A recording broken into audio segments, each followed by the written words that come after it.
Hi everybody, this is Nikki. I wanted my first video to be about whether a pet rat is the right pet for you.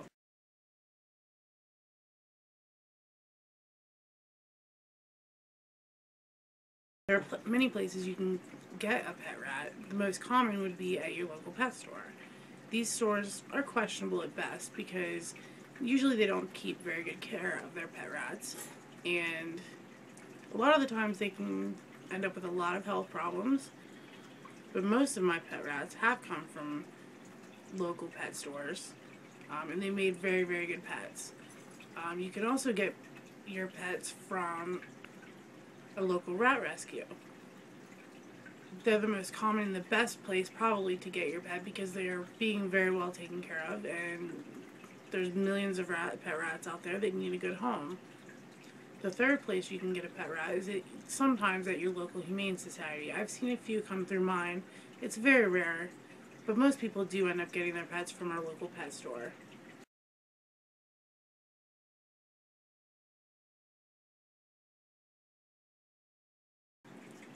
One of the first things you should know about having pet rats is you should always keep them in pairs. They're very, very social creatures, and they definitely need friends. They don't do very well alone, and they definitely need little ratty companions to keep them company, because how would you like it if you were locked in a room all by yourself with no one to talk to?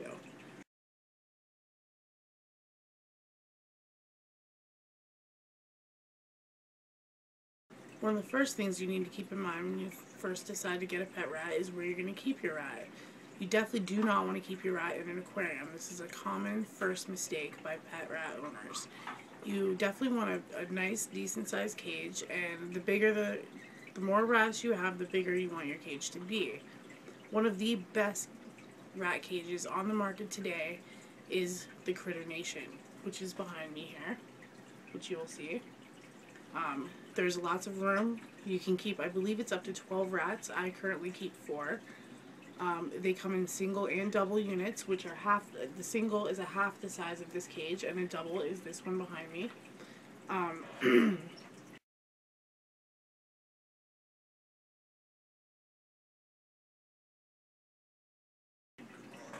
The next thing that you want to keep in mind is somewhere for your rat to drink. Rats can drink out of bowls. Most commonly are the water bottles, such as this one here behind me. Or like I said, you can put a bowl of water in your cage, but a lot of times your rats will pee in it, they will poop in it, and it's gross. But if you change the water daily, it's an okay. Sometimes you'll also catch them bathing in their water bowl, which is kind of gross, but they're rats. What are you going to do?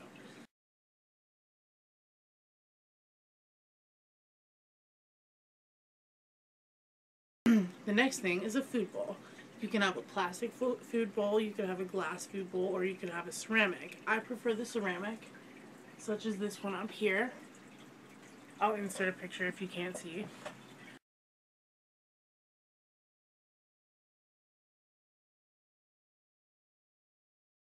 They're the easiest to clean, and to me they're the best.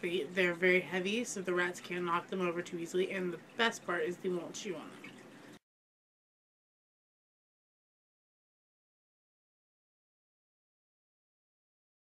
If you're interested in litter training your rats, you will also need a litter box, which I'll insert a picture of.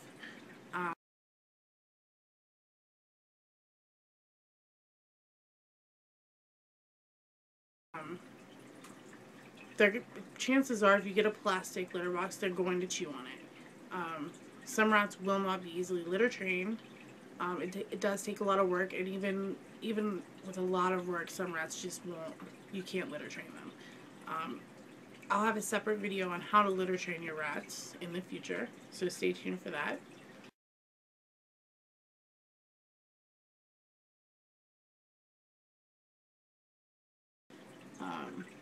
The next thing is litter. The biggest thing you want to remember about litter for your rats is you do not want to use cat litter. It's very dusty, and it will get in their lungs and will cause respiratory issues, so definitely no cat litter whatsoever. Some of the best litter on the market is Yesterday's News.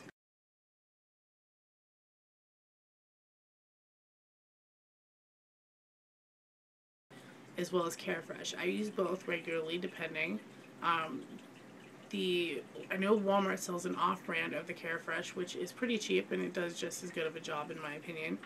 And Yesterday's News is the other one, and it is a little bit more pricey, but it's still just as good, and I do use that one from time to time as well.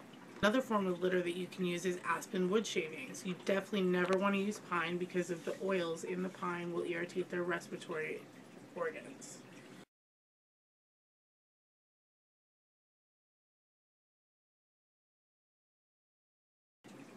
The next thing you want to have in your rat cage is a place for your rats to sleep.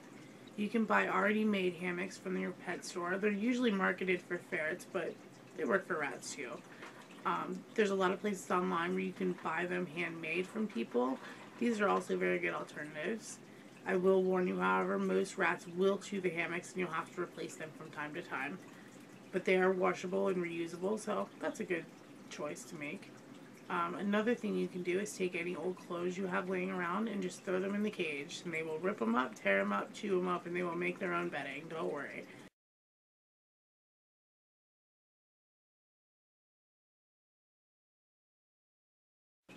Another important thing you want to have in your pet rat's cage is toys. They need this for enrichment and just to have something to do when you're not around. Some of the best toys I found are marketed for cats. The little jingle balls that they sell for cats are one of the best toys out there. They love to move them around. Sometimes you'll find them in the weirdest places though. I found them in their water bowl, their food bowl, their litter box. They don't care. They'll throw them anywhere. Another thing, rats love feathers. Anything with feathers. You can go to a craft store and just buy some feathers, tie them to a string, and drag them around. They'll love it. One of the best toys out there for your pets are bird toys.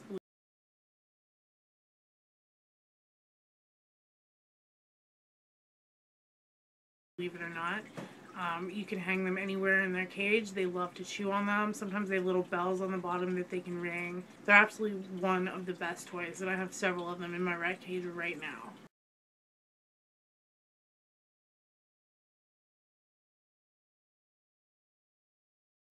Another important thing that you should keep in your pet rat's cage is a wheel.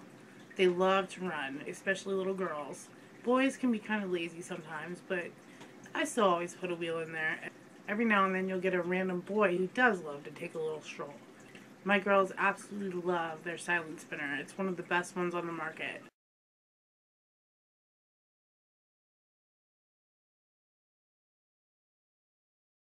You don't want one of the wheels with the little holes in them because their tail or their little toes can get stuck in the wheel, and you definitely don't want that.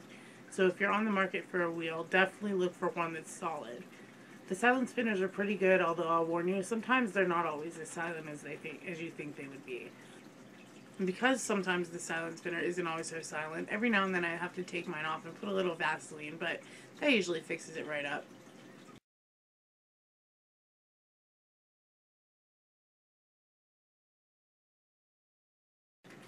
One of the most important things you should keep in mind is what you're going to feed your pet rat. One of the best foods out there on the market right now is called Harlan Tech Lab. It's very hard to come by because it's actually made for rats in laboratories. The company creates it and sends it out to all the labs in the country. There have been a few people who have managed to get a hold of it, and they do sell it at retail for the public. It's got the best ingredient list out there, and it's very low in protein, which is something you need to keep in mind for your pet rats. Do not ever feed them the stuff that they sell at most pet stores, especially seed mixes. Corn is one of the worst things on an ingredient list when you're looking at a seed mix because it can grow mold in the silos when they're storing it for later. So you definitely want to avoid any kind of seed mix from the pet store. If you do only have the option of going to a local pet store, one of the best foods on the market that's readily available is called oxbow regal rat.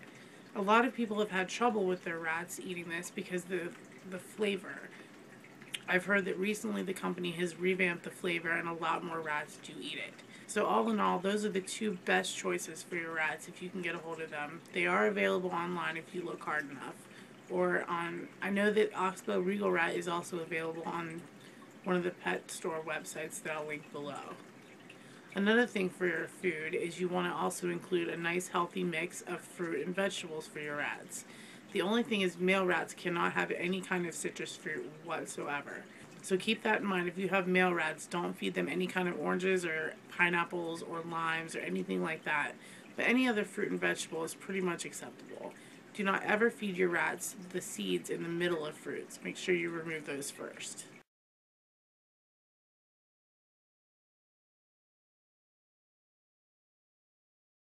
Another thing to consider when you're thinking about owning a pet rat is the time. You need to make sure that you have enough time dedicated to spend with your rats every day. You should spend at least an hour to 2 hours every day out of their cage several days a week. They need this for enrichment and just to have some time to stretch their legs and play around outside of their cage. Just keep in mind to rat-proof your room or your area first to keep them safe, because we don't want any of our little ratties getting hurt.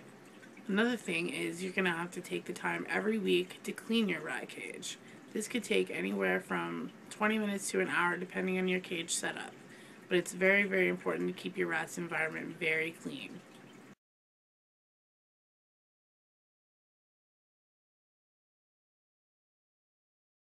One of the biggest factors you should keep in mind when considering owning a pet rat is the veterinary bills. A lot of people don't consider rats as pets, such as like you would think of a dog or a cat, but it's very, very important that you take your rats to a vet if they have any kind of medical issues, which they probably will. Most rats do have at least one issue within their lifetime, but many will have several. So you need to keep in mind that you should have at least, in my opinion, around $200 saved at any given time for any kind of emergencies for your pets. Another thing is that they are very prone to respiratory illnesses, so you want to be able to make sure you have enough money to take them and pay for any medication that they might need. Some other common things that happen with rats are tumors. Some choose not to have them removed. I currently have a girl right now who has a tumor that I've chosen not to remove, but if you do choose to have that removed, that's going to be another really huge cost to you. Another thing to keep in mind also is if you neuter or spay your pet rats, that can also help in the long run with their health. Male rats can tend to have testicular tumors and female rats can tend to have mammary tumors. But if you do choose to spay or neuter your pet, these can lessen the chances of those illnesses in the future. So keep in mind that you should always have money in the bank for any kind of emergencies for your pets, because you never know what could happen at any given time.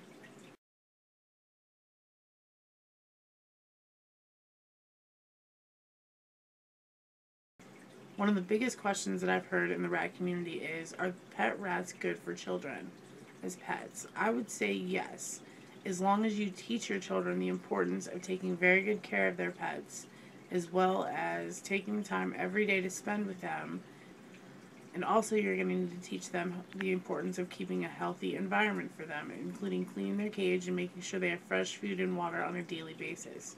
I would say your child should be at least 5 to 6 years old to understand the importance of what it takes to take care of a pet rat properly. As a parent, you need to keep in mind that you will be responsible for any kind of money that it takes to take care of your pets or your child's pets, whether that be for food, veterinary care, or any other needs that your pet might need. So always keep that in mind when you're thinking about whether a pet rat is right for you or your child. That concludes today's video on whether you think a pet rat is for you. Stay tuned next Friday for Friday's Facts. And thank you for watching this video today, and please comment, rate, and subscribe below. Thank you.